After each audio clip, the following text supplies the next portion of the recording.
Bag po ang sa akin, pero yung baril, wala, nandun na po eh. Pero ayoko na lang din po magsalita about dun. Kanino yung baril? Pwede pong no comment na lang. Marap ang lalaki sa reklamong resistance and disobedience to a person in authority at paglabag sa Comprehensive Firearms and Ammunition Regulation Act. Ito ang unang balita. James Agustin para sa GMA Integrated News. Itinanggi ng Armed Forces of the Philippines ang report ng Chinese state media na natnutok daw ng armas sa mga taga-China Coast Guard ang mga Pilipinong sundalo sa BRP Sierra Madre sa Yungin Shoal. Git ng AFP, may karapatang magdala ng armas ang mga nakadestino sa BRP Sierra Madre bilang self-defense, lalo na't ilang beses nang nangharas ang China roon. May unang balita si Chino Gaston.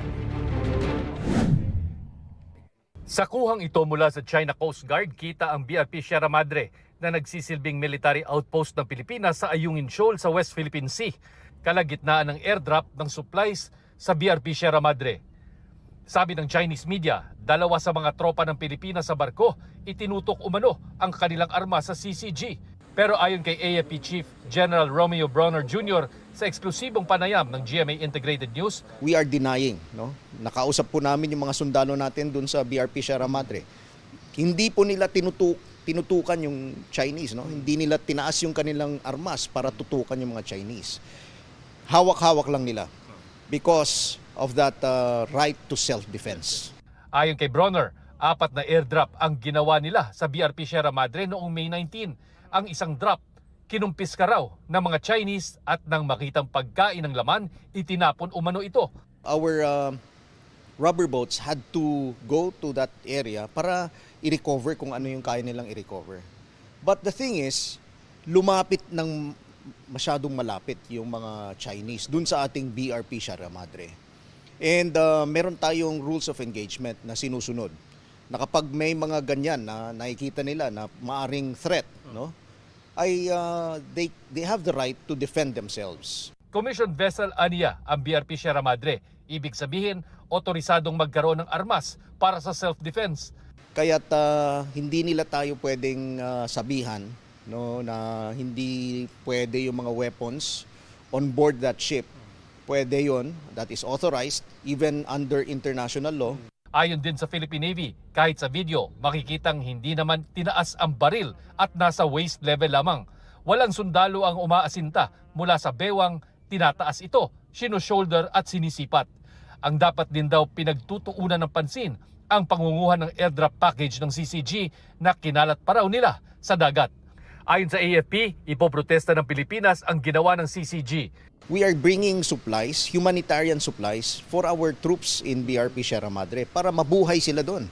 No, dahil mga pagkain lang ang dinadala natin, pagkain, tubig, gamot, no? So hindi dapat nila i-confiscate itong mga ito. Wala silang karapatan na gawin 'yon. Kinundin na rin ng ilang senador ang pagkumpiska ng China sa pagkain na para sa mga sundalong Pinoy.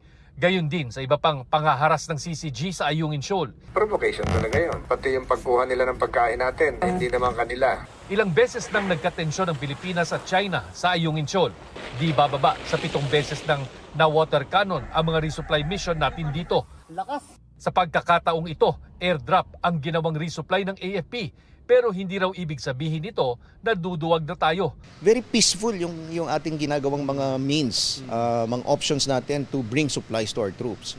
Pero this does not mean na puro airdrop na lang gagawin natin. Of course, kailangan rin yung rotation ng tropa. So talagang kinakailangan na sumakay ng barko yung mga tropa natin. Ito ang unang balita, Chino Gaston, para sa GMA Integrated News. Ipinatutupad na po ngayon ang second tranche o yung pangalawang bagsak ng toll increase sa North Luzon Expressway o NLEX. Nagulat dyan ang ilang motorista. At live mula sa NLEX Balintawak, may unang balita si James Agustin. James, hindi ba nila nabalitaan? Ivan, sabi nung ilang mga motorista na nakausap natin ay medyo mabigat at meron nga mga nagulat at ngayon lamang nalaman mula sa atin na epektibo na ngayong araw yung toll hike dito sa North Luzon Expressway o NLEX. Epektibo na ngayong araw ang taas singil sa toll sa North Luzon Expressway o NLEX. Para sa open system o yung mula sa Balintawak hanggang Marilao, Bulacan, 5 pesos ang dagdag para sa Class 1 vehicles tulad ng mga kotse at SUV. 14 pesos naman para sa Class 2 tulad ng mga bus at maliliit na truck at 17 pesos para sa Class 3.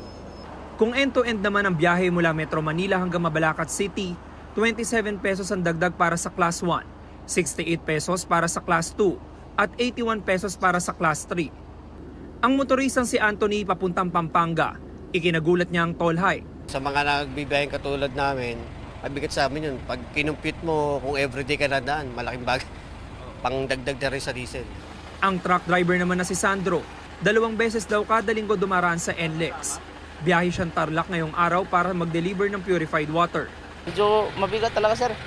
Oo, mabigat para sa bagay sa akin. Tao lang ako ng kampanya.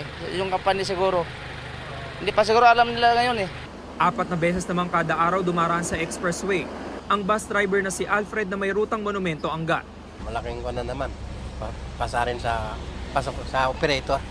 Dahil hindi naman nagtataas ang pamasahe, tumataas yung per sa NLEX. Tapos yun nga, wala pa naman pong per increase.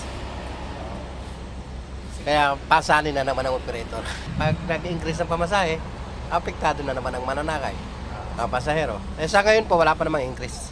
Ang taas singil ay ang second tranche ng toll adjustment na inoprobahan ng Toll Regulatory Board para sa NLEX. Samantala, Ivan, ito yung sitwasyon ngayon dito sa Balintawak Toll Plaza ng North Luzon Expressway. Maluwag na maluwag po, lalo na doon sa RFID lane. Dito sa gawing kanan, bahagyan nagkakaroon ng pila pero mabilis din naman yung usad ng mga sasakyan. Meron din mga motorista dito na nagpapakabit ng RFID sticker. Yan ang unang balita mula rito sa NLEX. Ako po si James Agustin para sa GMA Integrated News.